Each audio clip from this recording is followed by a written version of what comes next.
Signore e signori, buonasera. Buonasera.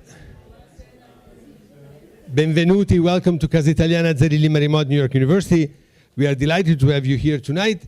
As you know, we are hosting a roundtable discussion on Lucio Fontana on the occasion at the exhibit at the Met Breuer currently running.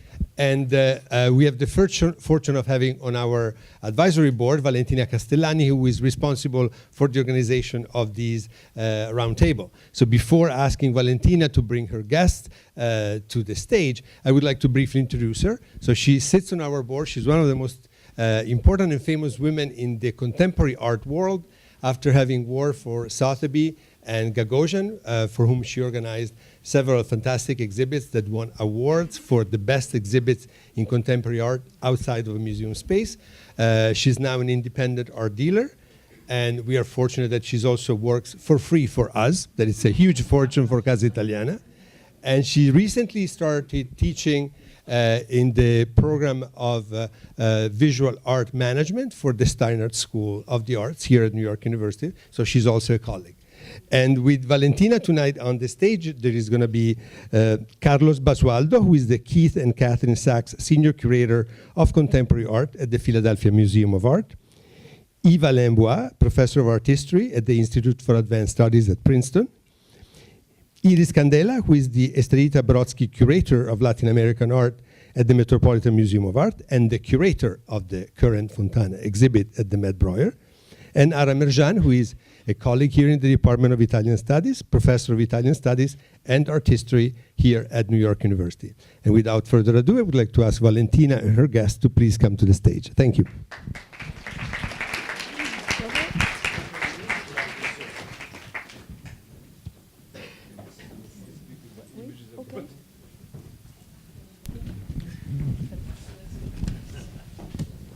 Thank you. Can you hear me? Oh, okay. Thank you, everybody, for being here, and thank you, Stefano, for hosting this event. I would like to start with Iria Candela, who organized the retrospective that is now at the Met Breuer, and ask her, why do you think that Fontana's art, Fontana died in 1968, so more than 50 years ago, why do you think that his art is still relevant?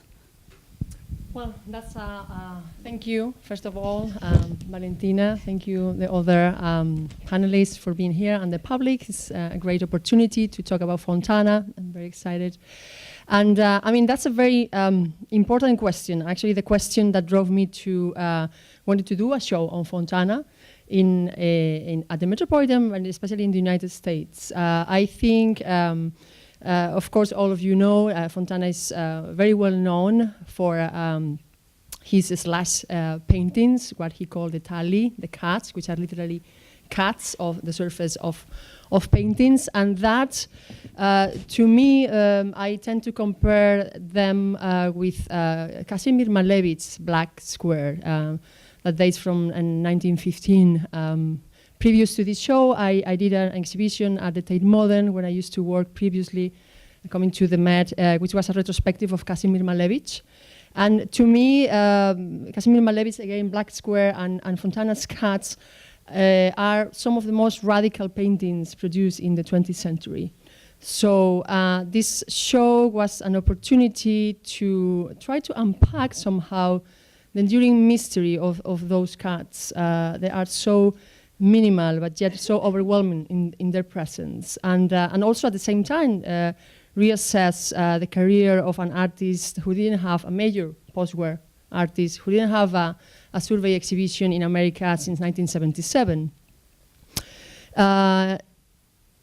Interestingly, and I maybe take the opportunity to explain a little bit more, the key kind of framework and the concept of the exhibition,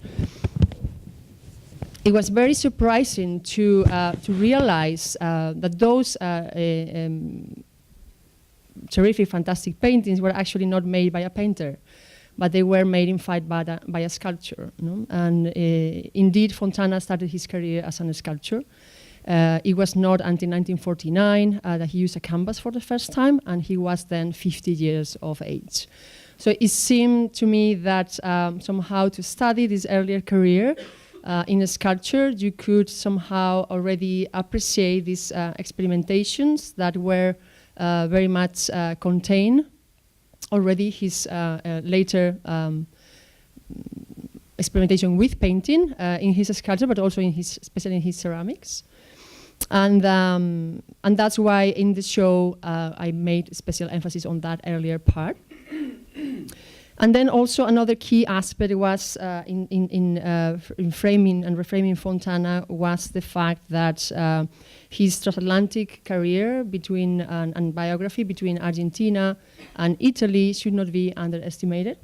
Fontana was indeed born in Rosario, Santa Fe, in Argentina in 1899, and then spent substantial periods of his life between Argentina and Italy.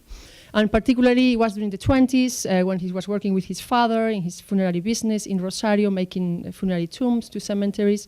And then later on in 1940s when he was really actively engaging the abstract avant-garde groups in Buenos Aires, that these periods somehow were particularly relevant and very fundamental in the development of his artistic vision. It is actually in Argentina in 1946 when he first writes the White Manifesto, the first declaration of spatialism. And he was then also teaching, and one of his students there, Julio Leparc, is an artist who's still alive, and we also have the opportunity to show his work at the Met Breuer at the same time. And as a father, again, of spatialism, Fontana, and again, to just finish the question, Fontana's the founder of spatialism that was theorized that all the arts should be integrated and experienced in a new dimension, which was somehow had to be defined by new technologies. And that was at the time the advent of television, but also of a space travel. And in a way, Fontana's paintings, again, had to be understood within this broader practice, within this broader project. And in the exhibition, I also pay special attention to particular techniques he uses, like using fragments of glass, or using heavy impasto, or shaped canvases, but also electric light, in which he was pushing and expanding somehow, the limits of painting into the making it somehow expand into the surrounding environment. And as a founder then, as a spatialism, also Fontana created what he called the ambiente spaziali, the spatial environments, these kind of installations that incorporated light, especially neon light. He was the first artist, one of the first artists to use neon light, and that also has to be, remembered. And in fact, he then later influenced later generation of artists, not only in Europe, but also in the Americas. If you think of Carlos Cruz Diez in Venezuela, but then also Dan Flavin or Bruce Nauman, right? So somehow, in a way, the show, and again, reassessing Fontana, I wanted to create a sort of itinerary that would help the people to travel through this Fontana's ideas and creative process, and allow people to better understand and appreciate the importance of his art, and especially to appreciate and better understand his most iconic and enigmatic works of art that remain for me and still are his card paintings. So that was somehow the purpose of the show, and why I consider Fontana a fundamental artist that needs to be shown. And it's been very interesting to see these days since the show opened, how many people and audience, especially in this country, how they didn't know the artist, didn't know his work at all. And I've been surprised to just realize also that kind of slippage of his name in historiography, recent historiography. Thank you, Ria. Does anyone on the panel wants to add anything about why Fontana is relevant? Sure. Please. Yes. Well, there are plenty of reasons, but one I think one of the most interesting and compelling aspect of Fontana is deliberate desire to break down the opposition between high and low in a very glitzy way. I see him a bit as a kind of the same type of, Carlos was saying perverse, is kind of same type of perversity as Andy Warhol in many ways, like always finding how to break down the codes and do a little,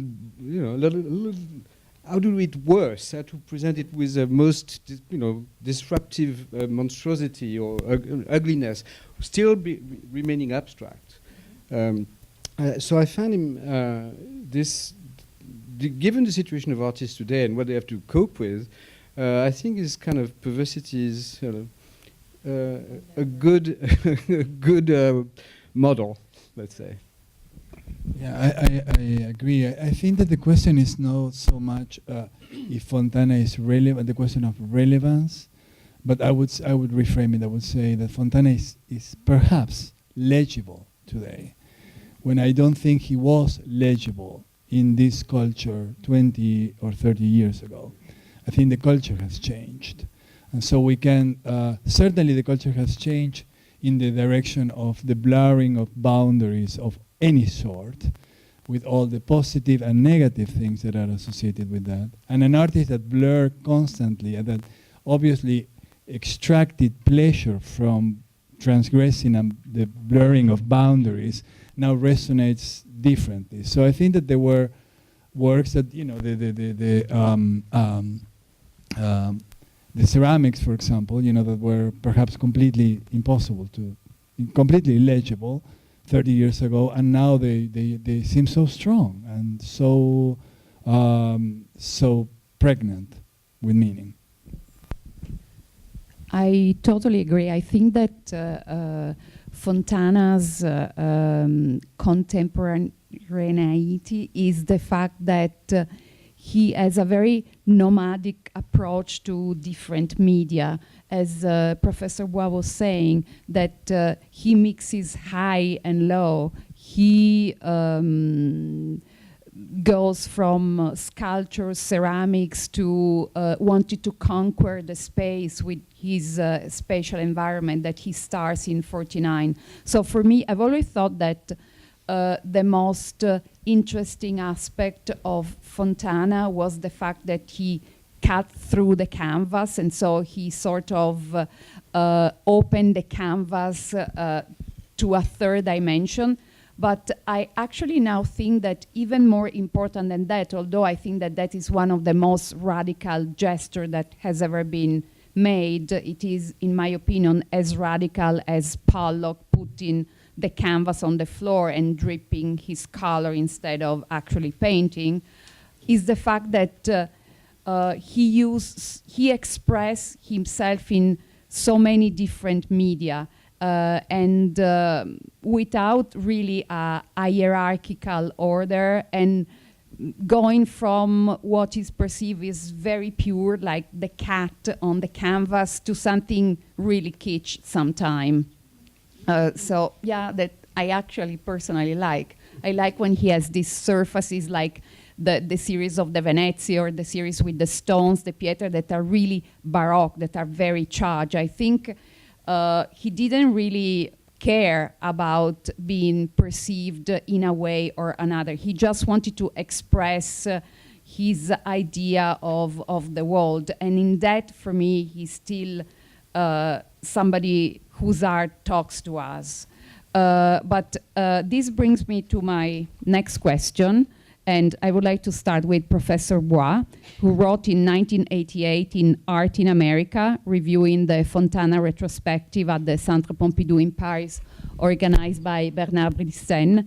Visiting the splendid exhibition at the Centre Pompidou last season, Benjamin Buchloh and I both remark how unthinkable it would be for Fontana's work ever to be understood in America. I would like to know if you think that this is still true, and this is something I also would like to ask the other members on this panel. Well, it's a complicated question to answer. I should preface it to say that this was a review of a first major exhibition of Fontana. There had been several retrospectives, and in fact, I must have seen in my life already 5 retrospectives of Fontana. But the first one I saw was also in Paris, in the Musée Moderne de la Ville de Paris in 1970. And it was a Fontana, classical Fontana, the slit, a few things, but basically, Blist and Shaw was the first one to understand that Fontana was more important as a sculptor, and as was said, that his painting evolved from the sculpture. So the ceramics and all that were a surprise, because no one knew any of that at the time. It has never been really paid a lot of attention. So, and because of that, the show that Blistein made departed from this pure Malevich side of Fontana to something much more insane and courting bad taste with a vengeance, and also try to make an attempt to show his ambiance spatiale, which were slightly were discussed a bit, but because of reproductions that had appeared in journals, not much had been seen, certainly not in France. So there was a whole new Fontana that appeared, and I thought at that time the reception of Fontana in America was ridiculous. Every single show he had been panned, and this one is also receiving not such a great treatment from the press. The galleries exhibitions, right from the first exhibition at Martha Jackson until all the two shows at Marlborough, I mean, it was all completely always nothing. And so I was very puzzled. And one of the things that puzzled me in looking at the press, a few comments on that were slightly positive on Fontana were those who presented him as a precursor of all kinds of things. But I don't think it's any interest of any artist to be a precursor. Do you want to be the precursor of anyone? That's your goal in life? No. So, that was failing to understand the context of what Fontana. So I hope that, that maybe the situation has changed a bit, but I don't think it's that easy to understand Fontana. I think it's unbelievably complex, ambiguous, I mean, you really have to dig a lot of the context. The catalogue of the exhibition is very good, and that it reveals quite a few aspects of Fontana's trajectory that were not well known. The Argentinian part, although I think it's a bit overstated, but is Fontana's relationship with all the groups at the time of fascism in Europe, which, the particular case of Italian fascism is also extremely complex. So, you cannot just say Fontana is a fascist. It's more complex than that, because all the architects of the modern movement were involved and all that. So I do think, though, and I'm going to do a criticism, that the show doesn't do a good job at presenting the same, the diversity of Fontana. I'm sorry to say. It might have been restrictions in budget, but I think there are some pieces that should have been, or maybe you couldn't get them, but I brought some slides to show that some of the abstract sculptures at the exhibition of 1935 at the Milan, some of them should be presented, because they are, when you see them, you say, well, okay, Madi is important in Argentina, but not crucial, because he had been exposed to things as experimental. He had done things as experimental before. The big cube of ceramic that shows the way he transformed geometry into basically, shit, is something that is very clear, and this piece is at Pompidou, so it's, I think. Anyway, I think that the show doesn't do a very good job to guide us into all the diverse. It shows a lot of things, but I think it does. It's. I think, well, I could try to find a way to make it like more organized in terms of, which is very difficult, I admit, because Fontana himself is so contradictory, and he touches absolutely everything at the same time in again, totally perverse, spreading the it's like someone who gives money to the Democrat, the Republican, and independents, all at the same time. Sorry, I didn't want to. I would like, first of all, Iria, do you want? Yeah, yes, one thing okay. that I wanted to. Yes, sure. Exactly. I would like. So basically, definitely, for me, one of the most fascinating works by Lucio Fontana is that sculpture at the Pompidou, who I appeal, I don't know how many times, and they never wanted to lend it to us. So that was the reason. You should have called me. I would have told them. Oh yes, of course. I should have thought that. This is truly not to pay lip service to my panelists, but one thing that you ask, I mean, if Yve-Alain would say the same thing about the, again, legibility of Fontana in the culture. What is the reception in America? And I think that there's one thing that has had a tremendous impact in the reception. I'm not talking now about the general reception and the overall, with any kind of like inferences, you know, vague notions about the changing culture, which, but very precisely in terms of the academic reception and the scholarly reception of Fontana. One thing that has been decisive has been his reading of Fontana. His notion of Fontana as, you know, engage in this project, this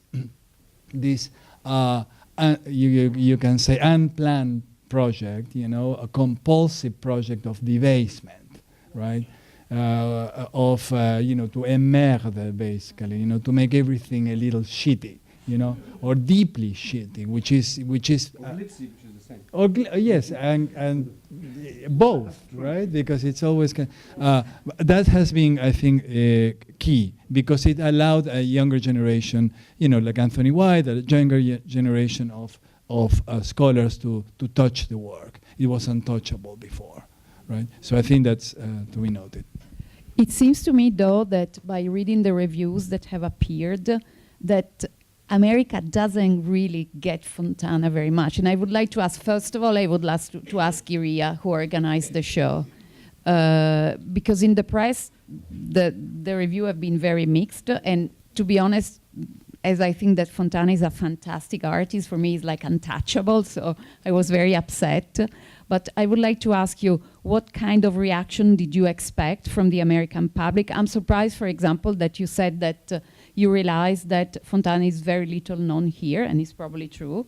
And I still think that the American critic doesn't really grasp Fontana much. And I would like to know what, for many reasons, one of which being the fact that he's not so identifiable in just one category, but he wanders amongst very different media and very different approaches, and he's also not really interested in, as the work of Professor Bois has proven, he's not really very interested, I think, in a very conceptual approach. Although all his works are called concetto spaziale, I don't think he's a very conceptual artist. And also his way of reading the exploration of space, that is something that deeply fascinated him, is very instinctual. He doesn't want to translate, he doesn't want art to become scientific. He's, if we want, a little bit kitsch in his way of approaching the different material, but also in his lack of a strong theoretical approach in his art. So I would like to ask Iria if you think that America gets Fontana, what your reaction has been on the way that the exhibition has been reviewed and perceived. I think overall it was positive in the sense that there was much interest. Pretty much all the most important media covered the show, which is somehow kind of a success because it really has drawn attention. And then of course, I mean, anybody can say, you know, what they think according to their backgrounds and knowledge. But for me, it was kind of very interesting to see still today, and coming back to how his first shows back in '61 were reviewed. They are still considered like this Italian novelty. And a critic used at the end of one of the reviews, maybe Fontana is not more than an Italian novelty. I mean, for me, such a reductionist kind of term. But then also many times is reviewed from the perspective of a very local, self-centered kind of narrative and framework, which is also sad. I mean, how can you describe this in opposition to Ellsworth Kelly or the American, artists who did environments? I thought that's also kind of difficult to understand from kind of well-known or experienced critics. But then the critics are not the public or the audience, and I think the audience has been really enthusiastic overall. And I think everything is also due to the fact that when I was doing research for this show, it was very surprising to discover that somehow Fontana, but also other Italian artists, and maybe also Ara can talk about it. I mean, the reception of Italian art, major museums in America don't have those artists shown in their galleries. So that's part of the lack of knowledge and understanding, and we can begin with that. And then that also applies and extends to private collections in the country, which is also very, you can, and you know them well, Valentina, in the sense that how little has been also collected from Fontana, but also other artists from that generation or from Europe from that period, no? But that also extends to Yves Klein. I mean, you can talk about many other artists that somehow have the same or face the same situation than Fontana. It's not only Fontana. I mean, I don't think it's just the case of a just single artist, you know? Yeah. No, I would like Ara to respond Yeah, to that. I would just say that, I mean, it's funny to hear that, this notion of Fontana being completely ignored by American critics, but conversely, he's also one of the only post-war Italian artists who is known in scholarship. I mean, certainly in art historical scholarship, he's sort of one of the canonized post-war artists, I think in part because he fit a narrative of a sort of breaking the impasse of informalism after World War II and in the 50s when, European artists were similar to abstract expressionism, indebted to this kind of gestural, one reads kind of the soul and the psyche of the artist through gesture, and Fontana was, one of the kind of most staunchly monochromatic, refusing gesture, and also calling attention to the canvas as an object, right? I mean, part of the function of those slits was, in addition to all of the, I think, somewhat overdone notions of the sublime and et cetera, was also the pure materiality of the canvas as an object, as a support, and so I think for those reasons he. As much as he's been ignored in a lot of art history, perhaps American art history, he's also kind of lionized and canonized as one of the sort of only post-war Italian artists that people have paid attention to. But, I do think that he really doesn't fit any category, but clearly the thread is sculpture. I mean, he's really not a painter. He can't be called a painter, I think. From his early sculptures done in sort of the vein of Medardo Rosso up to the works on canvas, which are still very kind of sculptural, and the spatial environments. It's all about kind of 3 dimensions, really. But maybe do we want to talk about the bugbear of fascism and? Yes, we do actually, because in the catalog there is a very interesting essay by Emily Brown that talks about the relationship on the base of new documents that she examined between Fontana and the fascist regime. And as that is something that has resonated, at least in one of the reviews, I think we should tackle the issue. And I think, Ara, you are the one that probably knows more about the situation of the time and can talk about this. And then everybody is, of course, invited to add their input. Well, I think, the question has been given renewed currency in recent years. For those of you who don't know, last year, a professor in this department, Ruth Ben-Ghiat, published a big article in The New Yorker saying, why are there still so many fascist monuments standing in Italy? Whereas, the Austrian government is now rushing to demolish Hitler's childhood home, lest it become a pilgrimage site. In Italy, you have, infinite amounts of, Mussolini's childhood home is now a museum, and there are gift shops and souvenirs next block. Why has Italian fascism been given this sort of free pass? Part of it, I think, is a large, at least on behalf of Americans, lack of familiarity with the profoundly imperfect totalitarianism that was Italian fascism vis-a-vis the German example. This is by no means to exonerate the fascist regime of the evils which it abetted and committed, but it had a much more fraught and nuanced relationship to culture than in Germany, and and as Yve-Alain said before, you know, the modernism was not undertaken during the fascist regime in spite of fascism, but as its very arm of in many ways of propaganda, both witting and unwitting. So, you know, Fontana was a fascist artist. He did do commissioned works by the regime. He was not a kind of I don't think he undertook in his work to consistently glorify the regime. It does beg the question of what does, you know, a certain complicitness mean to. But at some point, at least we know that from the catalogue, he embraced the ideology.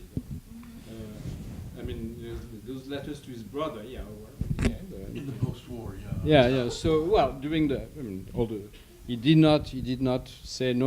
I'm an anti-fascist. He never did that. And in fact, at some point, he said, "Well, Mussolini was a great hero," or something like that. So, you know, it's not that. But I mean, by the same token, so did so many of them. I'm not saying that he's a fascist artist. Yeah. But it's we can't know all the. I mean, I was very interested in the yeah. article, the catalogue by Emily Brown, because I knew about you know, all the great American architects of the time. Terrani, La Casa del Fascio is a great monument of modern architecture, one of the best buildings of modern architecture. It's called La Casa del Fascio. I mean, so all the great all the great monument of rational architecture in Italy in the 20s and 30s, and you know, and it was defended by the regime. You know, all this, as well as other very pompous, typical imperialist styles. So it was Mussolini was. You know, ecumenical in his artistic taste, but I don't think we can. So we have to make that clear that it was not Fontana was not Arno Breker, but on the other hand, he could do sometimes sculptures that look a bit like Arno Breker, if need be. But also he you know, there's this puzzling document where he's telling to his brother that, you know, something very after the war. Something in defense of Mussolini after the war, you have to be quite naive politically to. I mean, it's not. It was not public. It was private, but precisely because it was private, I think it's interesting and revealing. Yeah, I think that I would. I mean, I was imagining that I would address that in the context of the other question. That so maybe. If you want to ask me that. In relation to that, I just have to say that when also preparing this show, I was really shocked by the lack of essays addressing this issue. And it's surprisingly vanished in the majority of the bibliography. The majority is in Italian. The majority is done by Italian scholars who have their own issues and their difficulty to dealing with their own past, for obvious reasons.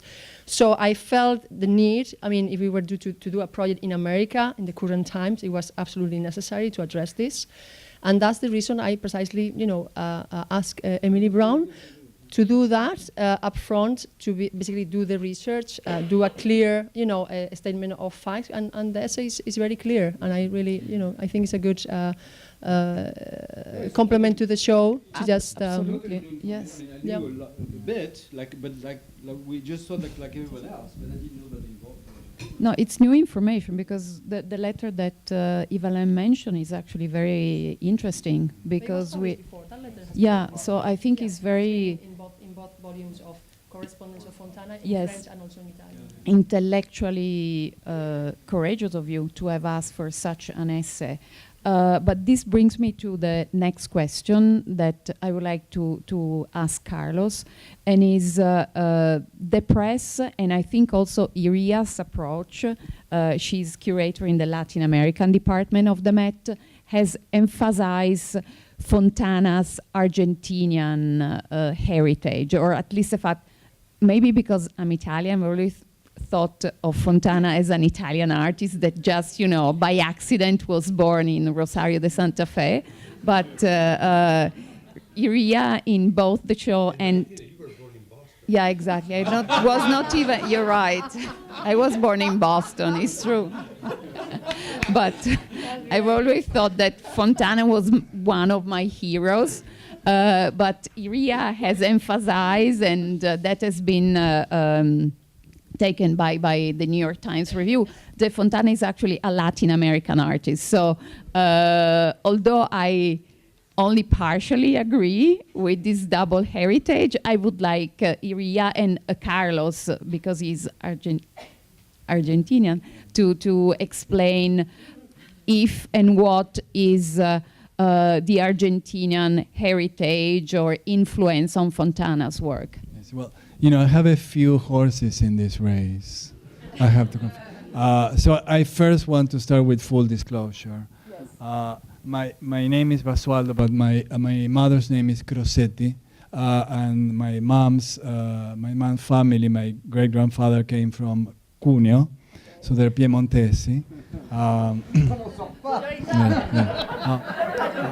And I, but it gets worse. And I was born in Rosario. So the first thing to say is, please, let's stop with this Rosario de Santa Fe. That doesn't exist. It's a Rosario in the state of Santa Fe. So that's a beautiful, beautiful way in which like a mistake, an errata becomes part of our history, and then you get like, Lucio Fontana, which in Argentina was Lucio Fontana. So, yeah. But I think that for me it's a really interesting question that I cannot respond in a way that, in a purely intellectual way. I mean, I have to respond it, in some way dealing with my own experience, as, again, somebody who was born in Rosario, of an Italian Argentine family, sent to an Italian school, and then worked in Italy. I have worked in Italy for many, many years, and I was basically a curator at the first National Museum of Contemporary Art in Italy, so very, very aware of that.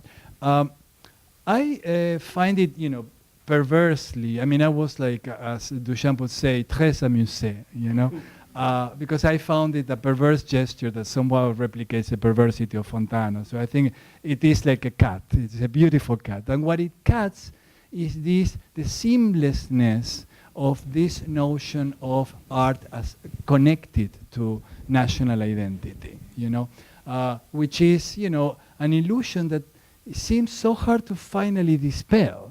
Although so hard to believe from today's perspective, it seems so, anchored in the popular imaginary, in the imaginary of popular culture. In the case of Fontana, it's doubly interesting for me because Enrico Crispoldi, who I respect tremendously, he obviously knows the work of Fontana like nobody else. He met Fontana when he was very young, 27 years old, and and I admire the tremendous work that he did with the Catalogue Raisonné, but has effectively erased any kind of doubt, any kind of confusion, and Fontana is an artist of confusion. Any kind of confusion that there might be about the identity of Fontana. He says, and he repeats in this, it's very funny, the essay that he wrote for you, because he says like the Latin whatever avant-garde, and of course he doesn't speak about that at all. He says again that Fontana, it's the Baroque, which I don't think Fontana is Baroque if you want to look at the history of Baroque in Italy. I think that Fontana is closer to what Lezama Lima calls the Neo-Barroco, or Severo Sarduy called the Neo-Barroso. It's muddier, dirtier, and certainly closer to earth than the aerial Baroque of Italian art. But then again, he connects the Baroque to futurism. And Fontana, if he was a futurist, he was a perverse futurist, and then that, of course, inserts Fontana in this completely European lineage, and erases any kind of spurious contact with, the South America. I've experienced, although Italian culture is extremely important in Argentina, I experienced a sort of horror with which Italy relates to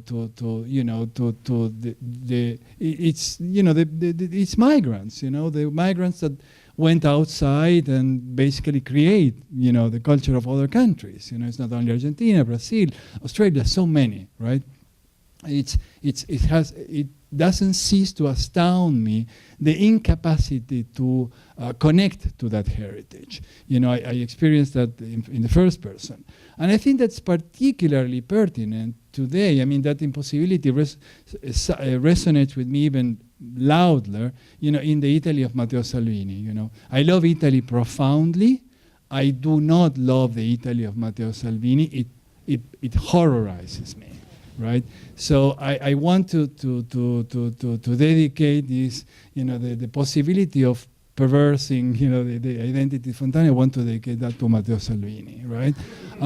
But so Fontana was born in Argentina. That's not like a small detail. I mean, you were born somewhere, right? Before that, you were not, and then you are. A very complicated family, you know, the parents divorced, and then 6 years old, he's sent to Italy. He goes back, you know, his father was a commercial artist, and Fontana constantly struggles. I mean, much more important, I think, that the relationship between painting, he's a painter or a sculptor. I think that he's, you know, somebody who works with space and across medium, but much more important to that is the fact that he's constantly dealing with the notion of commercial art, that art that is somewhat, to a certain degree, instrumentalized to make a living, to pay for the bills.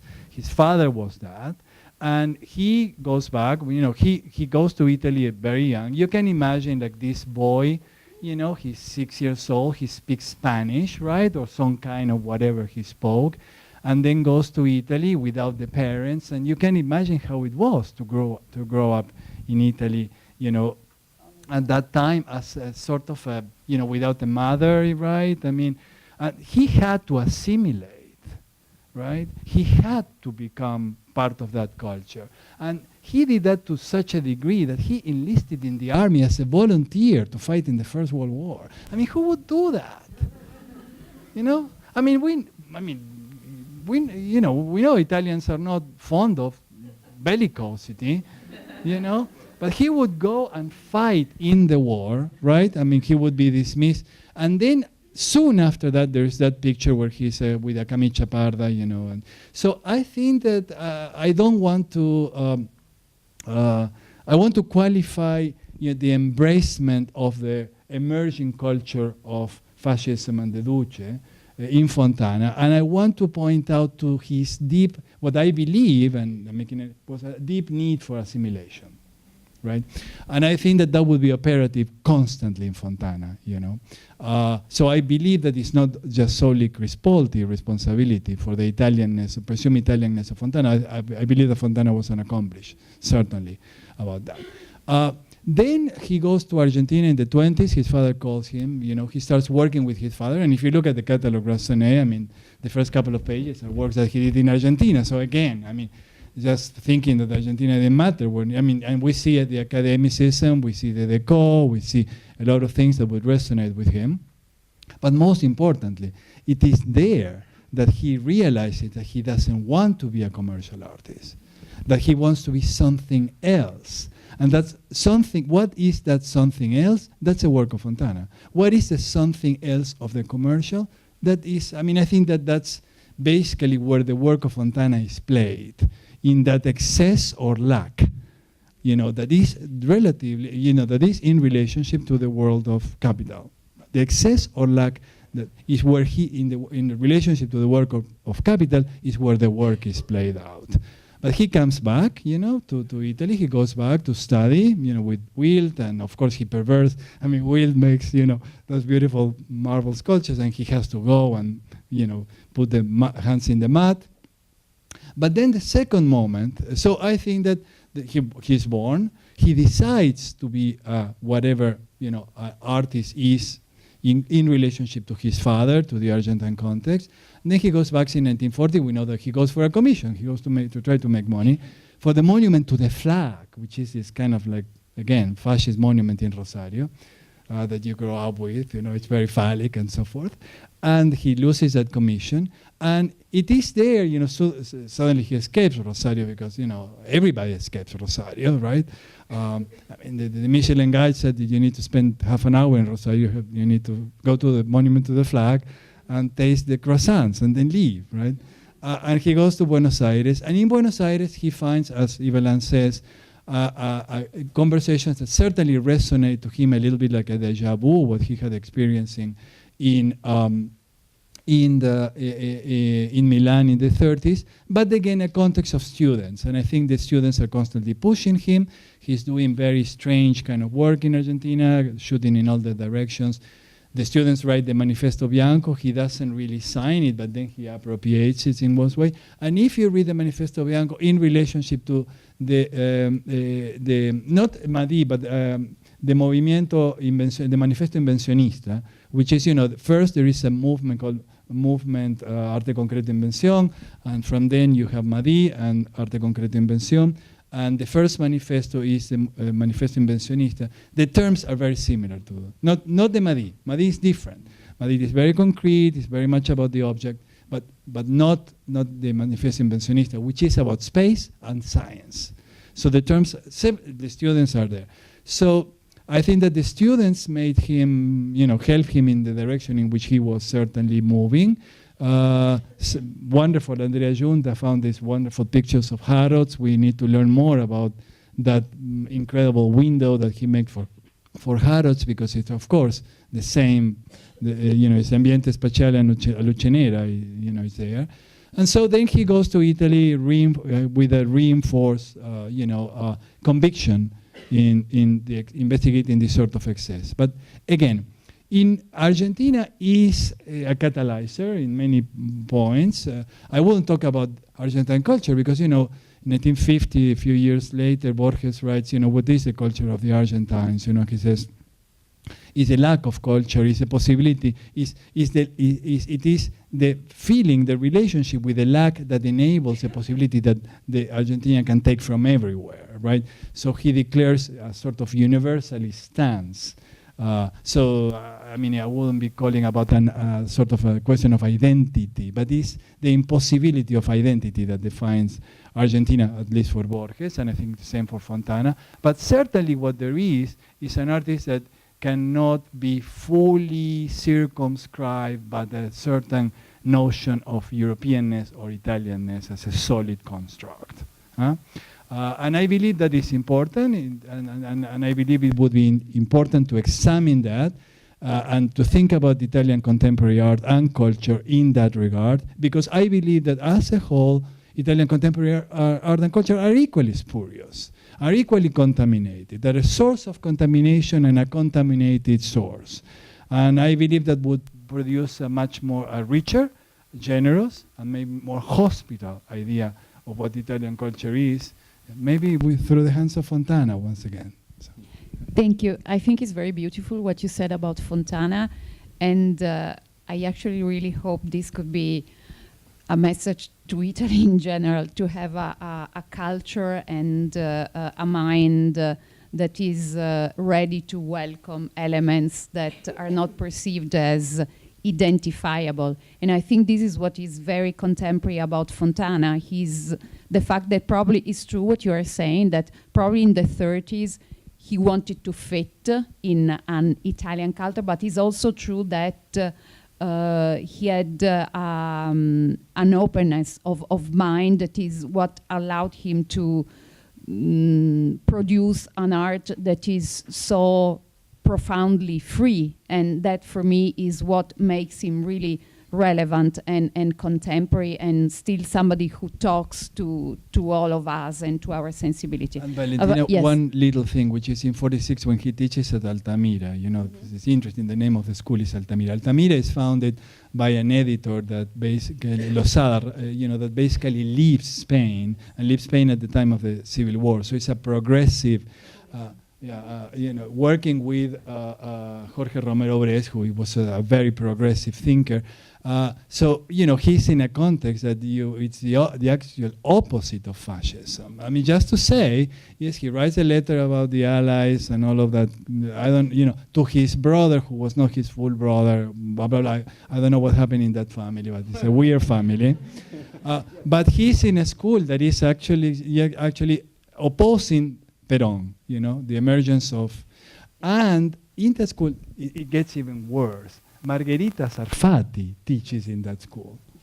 So Margherita Sarfatti was a lover of Mussolini who wrote Il Duce and was responsible for Novecento. And there you find Margherita Sarfatti exiled in Argentina after 38 and the racial laws, teaching at the school of Lozada with Fontana. Go figure. But also, yeah, I mean, but many Spanish Republicans exiles in Argentina then, but also Maruja Mayo, many of the kind of surrealist artists and futurists are around the school. To me, the idea of, this transatlantic biography, I mean, the point is not to say how Italian or how Argentinian this artist is, but just to highlight the fact of this fascinating transatlantic, right, story that makes him who he is. And then just to briefly complement what you very nicely have said, Carlos. In the 30s, he was actually the writer of the Manifesto Blanco. Many of the students then actually have said that. When you read testimonies, he actually wrote that, and he actually asked the students to sign it for him. And so he did write the Manifesto Blanco. He was not only teaching, he was actively engaging these groups of avant-garde artists around the group Madi, which were very radical. I mean, there was not a déjà vu. On the contrary, they were really pushing beyond, the tradition of abstraction, as inherited from European culture. But Julia Kosicek was introducing neon light for the first time in an artwork. D.G. Lang was working with articulated planes, which is a concept that then you can find later on in the Quanta, in the famous Quanta series of Fontana. You have Rothfuss creating a manifesto against the frame, the convention of the frame, and they are the first artists who actually introduced shaped canvases. And that's something that then, later kind of Fontana in her, develops. So it's a very important, fascinating moment in Buenos Aires at that time, and Fontana was actively engaging with that. So, I mean, it's not through a really immediate effect on his art, but basically all his kind of ideas about, the spatialism are from that moment, and then you see them later apply in his later works. So just to... Thank you, Iria. Do you want to... I think that some of his ideas about space come from before, from the world of the ceramics. I mean, anyway, I do agree that there was an intellectual milieu, but again, I think that Fontana was, that the intellectual milieu reactivated and inflected things that he had been aware of. Yeah. Okay, so I mean, if you have, there's one image from or two images from the million. Yeah. This is 1935.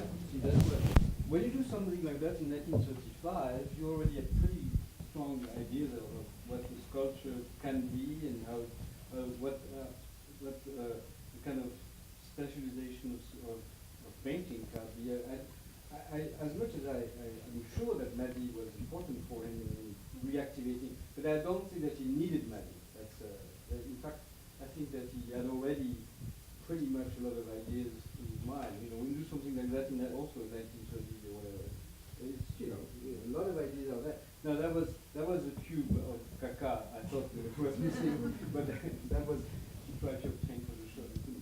But I was wondering what about those very strange objects? Did you try to get into those? They are very bizarre. It's the same idea of a painting that becomes a sculpture or vice versa. It's they're very bizarre, almost monstrous shapes. They look like those things that you find on the beaches, which are those black things, which are always kind of creepy. So there is an element of creepiness in Fontana that I think is really quite. And so I was wondering, and also I was surprised that there was none of those, because that's the thing that he showed in New York at Marlborough was a complete failure. I think only one sold. Joseph Pulitzer bought it. That's why it's in St. Louis. Those are very weird things. They're called little theaters, and they are reliefs.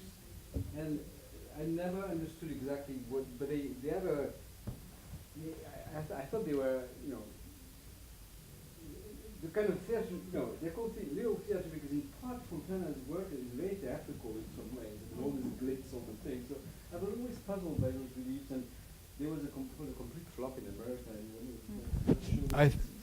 I think that the cats, that's also something quite important, is that he really makes cats for like 6 months in the canvas. Then he doesn't make cats in the canvas. He makes representations of cats. right? So he theatralizes the cats. Of course, the famous photo Of mulas. The mulas are very much. Yeah, and you know that the photo of mulas, he's really not making the cat. He was posing. So, which is really interesting thinking about mulas, because mulas is the photographer who you see him basically photographing Jasper Johns making his work. Is possibly the only photographer whom Johns allowed. Exactly. And then with Fontana, what you see is the theatralization of the work, of the making of the work. It's not. There's one thing we should add also, and what's also I was glad for the catalogue that it made an allusion to that is the interest in Fontana for design, which of course is a typical Italian idea. And I was wondering, because that I don't know, did you have any contact with Bruno Munari, for example? Because Munari is also someone who Enzo Mari. Bruno Mari, yes, because that's later. But Bruno Munari, because Munari is someone who also goes a lot to do a little bit of art, mainly design. But it's the same. Fontana had this kind of absolute no problem. Design a lamp, design a lamp. Design a pot, design a pot. Design a ceiling for a brothel, design a ceiling for a brothel. A Catholic church, no problem whatsoever. So there is this. But that's the instrumentalization. Can I answer to your question? So basically, these sculptures that you show, which is very interesting, but there are very few he makes of those. They are not so important at the time for his career. They are interesting because they definitely, they are very similar to artworks that were made at the time by Jan Arp or even Alexander Calder when he goes to Paris. And he was part of the Abstraction Création movement. To me, those sculptures are, as he was doing at the time, he was digesting, so much of art traditions, from Etruscan art to Baroque to Byzantium to Futurism to Abstraction Création. He was really going through all that very quickly and so rapidly. And I didn't find it really so important to include in this show because I was trying to make an itinerary, was very precise about who he was coming from in terms of the materiality of his treatment of the words of the soft materials that he really predilected, which were clay and plaster.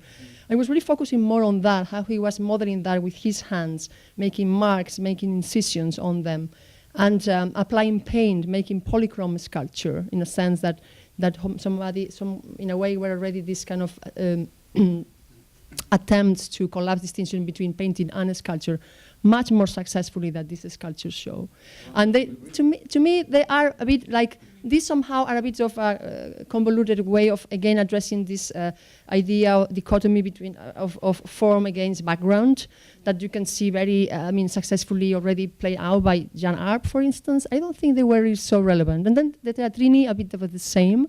Of course, the show, you cannot just include everything. You have to edit. You have to follow basic kind of principles. And I don't know, I invite you to... That relief, a floating relief, something in space, which is a kind of painting. We should have curated the show together. We should have curated the show together. I should have called you earlier and we should be co-curators. We should have done such a much better exhibition. But I disagree with those sculptures. I think they are in painted plaster, I think, which are scratched and are standing. They are not like Arp was reliefs, which is very different. They are off the wall and they are polychrome in a way that not by Arp either. So no, I don't agree. I think those sculptures are important in the history of 20th century sculpture. Yeah. Listen, yes, I think that what has been said here is very interesting, and I would like to know if any of the public has questions for. I want to say that among the members of the audience is the curator of a fantastic show in Paris, Shugakat Kasarian, who did a tremendous job at the Musée d'Art Moderne de la Ville de Paris with her beautiful Fontana show. So, two curators of two beautiful shows here. So. Valentina curated a Fontana exhibit too. With Germano, yes, on the spatial environment. And it was very much about the fact that all Fontana's art comes from this desire to extend itself in the space. And I think that this is something that both the show at the Musée d'Art Moderne de la Ville, curated by Shokagate, who is here, and also this show points out the fact that Fontana was basically and primary a sculpture. But I would like to know if there are questions from the public. Yes. If I'm not mistaken,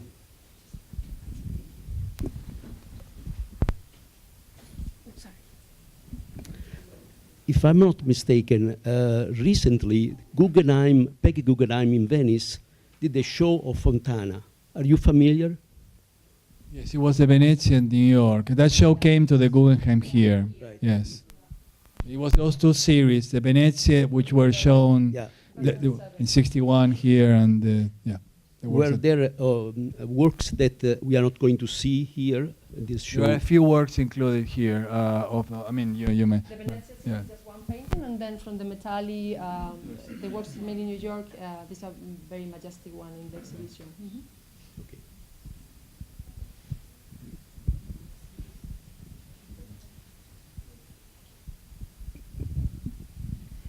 Hello.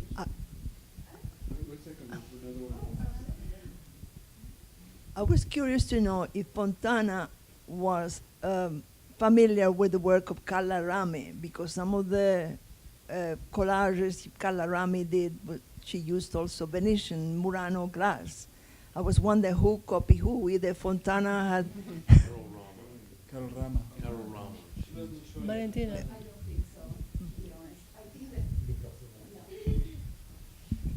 I don't think so. I think that on the contrary, Carorama was aware of what Fontana was doing because the Galleria d'Arte Moderna in Turin organized exhibitions devoted to Fontana that Carorama saw, but I don't think it is the other way around. Or if he knew, I don't think there was a precise influence on his work.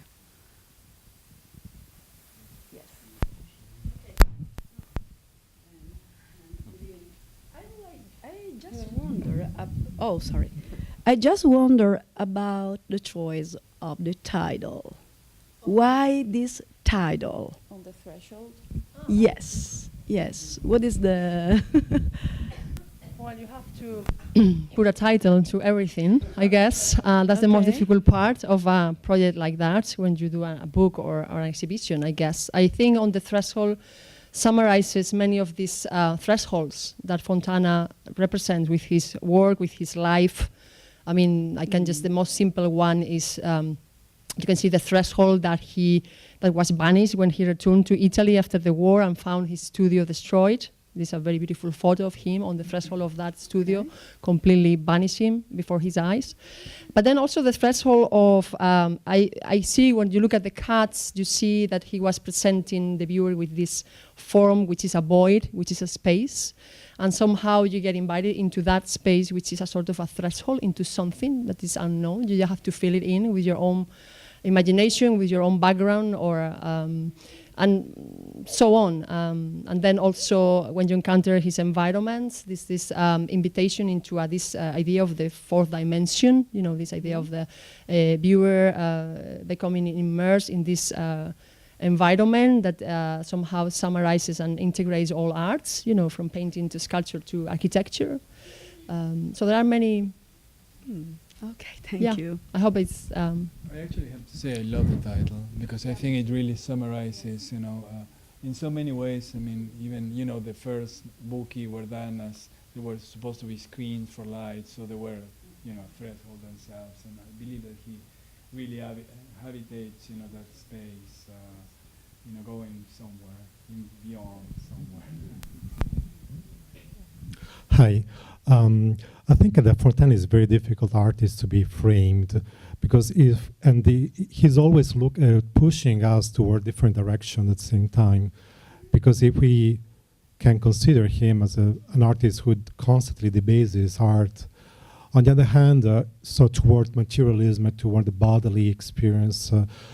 On the other hand, he's always also an artist who did look at new technologies and the transmission of information, television, electricity as something that was relevant to his work. And that to me has a very strong connection with futurism.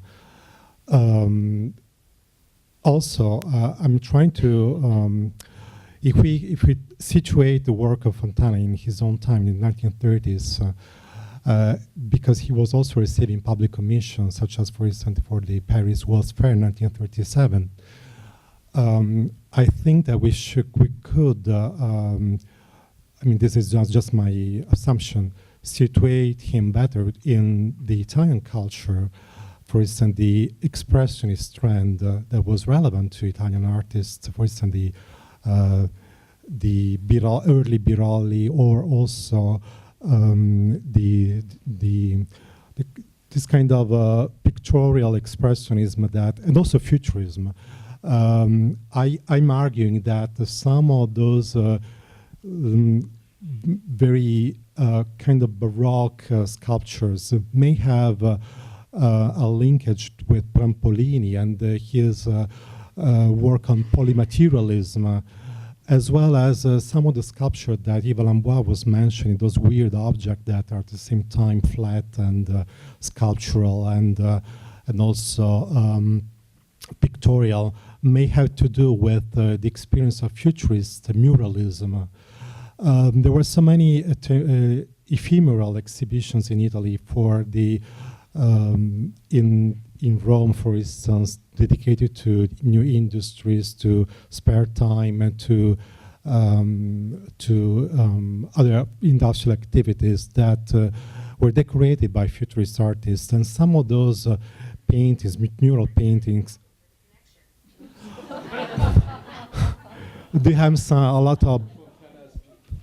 Do you have those flat and polymorphous or biological forms that, in my opinion, could be one of the way to understand Fontana's early venturing to a sort of in-between space that is at the same time maybe Baroque, futurist, or nothing at the same time. So that is maybe just a remark or an invitation to expound on this than a question. I think that they're very sort of, those sculptures from the 30s are very sui generis. There's not really, it's really impossible, I think, to trace a connection between Fontana and futurism, I think. I mean, if anything, you could talk about him with regard to Fausto Melotti and some of the other 30s abstractionists in Italy, and Como. But Prampolini and futurism it's a very different. I mean, to the extent that those weird sculptures are sort of biomorphic, it's not the same biomorphism as in someone like Prampolini. And even the electricity, those dimensions of Fontana's work seem to me completely divorced from the rhetoric of futurism's engagement with kind of with electricity, with machinery. They seem to be much, Fontana's, he's much more of a formalist than anything else in some ways, I think. Fontana is not a respectful kind of guy, I mean, there is, a connection with Melotti, but Melotti is so pure in his forms, and Fontana makes, in that culture that that sort of reference to painting and those kind of blur colors, I mean, you can imagine Melotti must have been horrified by that. So I think that the violence of Fontana is very important to retain, sort of.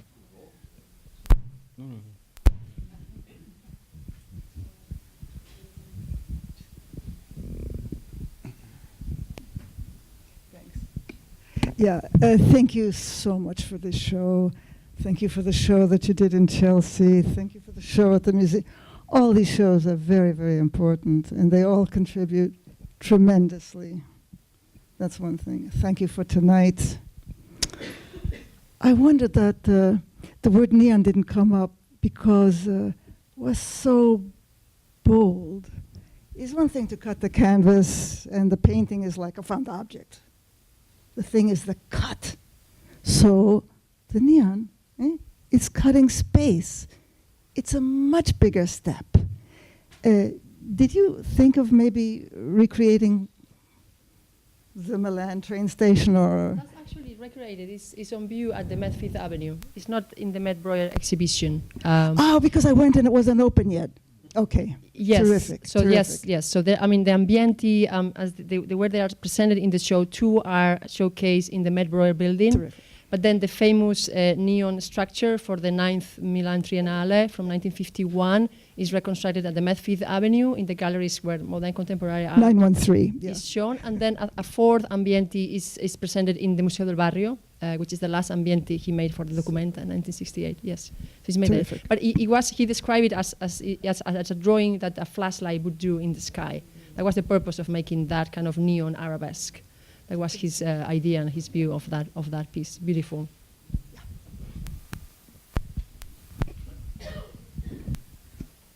I think that if there are no more questions, we can finish here. Thank you so much for coming, and thank you very much to the participants.